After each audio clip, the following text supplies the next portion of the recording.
நிலவின் ஒளியை பிடித்து பிடித்து பாலில் நனைத்து கன்னங்கள் செய்து விட்டார்.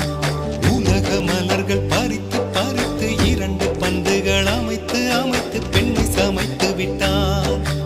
அழகு என்பது ஆண்பாலா பெண்பாலா என்பதில் எனக்கு சந்தேகம் தீர்ந்தது. அழகு என்பது நிச்சயம் பெண்பாலடா. கவிதை என்பது மொழியின் வடிவம் என்றொரு கருத்தும் இன்று உடைந்தது. கவிதை என்பது கன்னி வடிவமடா. மின்னலை பிடித்து